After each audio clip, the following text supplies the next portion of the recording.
تو کہا جا رہا ہے کہ قل واللہ احد پڑھے کہ ایک خاص نور ہوگا جو اسے جنت کی طرف کھینچ کے لے جائے گا. اچھا اب دیکھیے جو ہم نے کہا تھا کہ آپ کو حکایت سنائیں گے, ایک حکایت سنائیں گے کہ دیکھیے اتنی دفعہ پڑھنا کوئی آپ کے لیے بڑی بات نہیں ہونی چاہیے کیونکہ آپ سے کم پڑھنے کو کہا جا رہا ہے. میں جلدی جلدی اس کو سنا رہا ہوں اس لیے کہ ابھی آپ کے اس کے بعد امتحان ہونے والا ہے, ایگزام ہونے والا ہے, تو تھوڑا سا 5-10 منٹ کا بھی وقفہ آپ کو مل جائے ایسا جو تھوڑی سانس لے لیں آپ.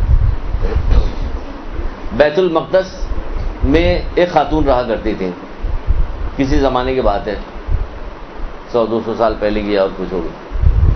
وہ کیا کرتی تھی, خاص قسم کا لباس پہنتی تھی, پشمی لباس. اب پشمی لباس کیا ہے, اونی اور ریشمی ملا کے کوئی بنا اس طرح وہ لباس وہ پہنتی تھی, اور اسی لباس کو پہن کے رجب میں وہ روزانہ 12,000 دفعہ قل واللہ احد پڑھتی تھی.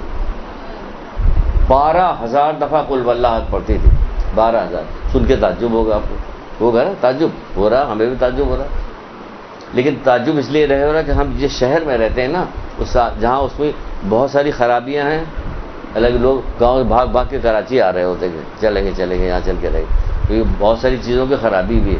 یہاں 12-1 بجے تک جاگتے رہتے ہیں, 2 بجے تک, اس کے بعد پھر دوسرے دن تک اس وقت سخت سوتے رہتے ہیں الارم لگا کے کہ جب ان کے دفتر جانے کا وقت تو ہڑبڑا کے اٹھتے, جلدی جلدی تیار ہوتے اور بھاگ جاتے. صبح کی نماز کہاں گئی, وہ کہاں گیا, نماز شب کدھر گئی, کیا ہوا, کچھ بھی نہیں. سب یہ اس شہر کی خرابی ہے. جبکہ اسی شہر میں ایسے بھی لوگ تھے کہ جو 8 بجے سو جاتے تھے, 3 بجے اٹھتے تھے, آج بھی موجود ہے. پتہ لگا یہ اچھے لوگوں کے درمیان اٹھیے بیٹھیے تو آپ کو بھی پتہ چلے کہ ایسے لوگ پائے جاتے ہیں, تو ایک دل میں شوق پیدا ہوتا ہے, جذبہ پیدا ہوتا ہے. کہتے ہیں نا کہ کوئی ماڈل دیکھتا ہے آدمی, ماڈل دیکھ کے اس کی نقل کرتا ہے. ہمارے یہاں کوئی ایسے ماڈل ہوں تو اس کی نقل کی جائے کہ ہمارے تو اللہ معاف کرے جیسے ایسے لوگ ہیں جو ٹی وی پہ آپ کو ہر وقت جو چیز دکھائی جاتی ہے اس سے جو ملتی.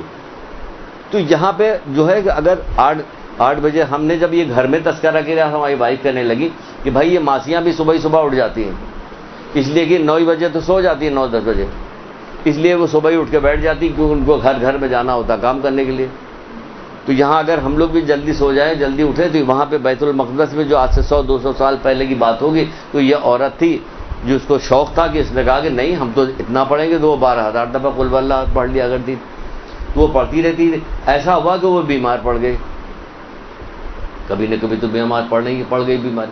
جب بیمار پڑ گئی تو اس کی بیماری طولانی ہوئی, تو اس نے اپنے بیٹے سے کہا کہ بیٹا دیکھو جب میں مر جاؤں تو مجھے اسی لباس میں دفن کرنا. بیٹا بھی علاج کرتا رہا, ماں کی خدمت کرتا رہا, یہاں تک کہ کچھ دنوں بعد ماں کا انتقال ہو گیا. اس نے لے جا کے جب ماں کا انتقال ہو گیا تو فرط جذبات و محبت میں قیمتی سا کفن اس کو دیا, لے جانے کا قیمتی کفن دینے کے بعد اس کو دفنا دیا. دفنانے کے بعد جب اس کی سویا وہ, تو رات خواب میں دیکھا کہ ماں آئی ہوئی کہ میں تجھ سے راضی نہیں ہوں, میں تجھ سے راضی نہیں ہوں. کہ کیوں ماں, میں نے کیا کیا کہ مجھ سے راضی نہیں؟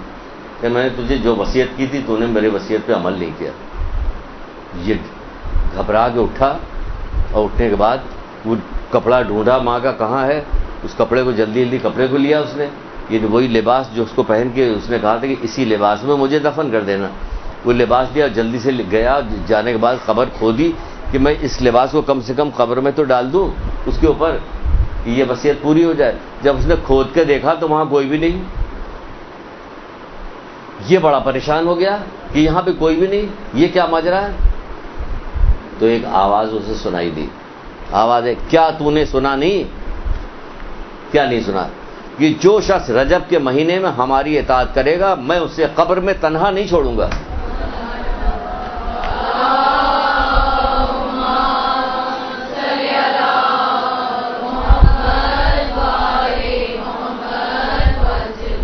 اللہ تعالیٰ کی محبت کوئی معمولی تھوڑی ہے. ہم لوگ اللہ تعالیٰ کی برداشت, واقعی اللہ تعالیٰ کی ہر چیز اللہ تعالیٰ ہی والی ہے, یہ پروردگار کے مطلب جس قدر وہ احسان کرتا ہو, جس قدر ہم ناشکرے ہیں کہ کوئی حساب کتاب نہیں. کہ اگر آپ پڑھیے تو آدمی سچے دل سے پڑھیے تو خود اس بات پہ ہی چیخ کے کتنا آدمی روئے کہ واقعی تو کتنا رحم کرنے والا ہے, اور ہم کتنے نافرمان ناشکرے ہیں کہ کوئی حد اور انتہا نہیں. وہ کہہ رہا کہ ہم کیا تم نے سنا نہیں کہ جو اس مہینے جو ہماری اطاعت کرے گا میں اسے قبر میں تنہا نہیں چھوڑوں گا.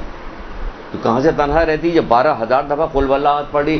یہ جو سعد ابن معاذ جو تھے، سعد ابن معاذ جو رسول اللہ کے ایک صحابی تھے، وہ کیا وجہ تھی کہ جس کی وجہ سے وہ نماز جنازہ جب رسول اللہ پڑھ رہے تو 70 دفعہ تکبیر کی آواز بلند ہوئی؟ تو پوچھا کہ کیا دیکھا؟ لوگوں نے پوچھا کہ اللہ کے رسول یہ کیسا؟ کہ ہر دفعہ میں آواز بلند کرتا ہوں ایک فرشتوں کے ایک غول آتا تھا، فرشتوں کے ایک غولا، یہاں تک 70 دفعہ فرشتوں کی ٹولیاں آتی گئیں سعد ابن معاذ کے جنازے میں شرکت کرنے کے لیے. پوچھا گیا یہ کس وجہ سے ہوا؟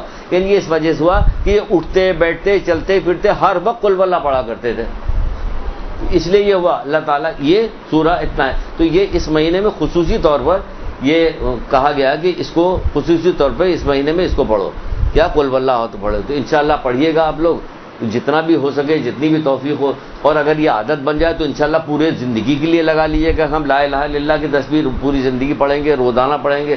برحمتک یا ارحم الراحمین وصلی اللہ علی محمد وآلہ الطاہرین.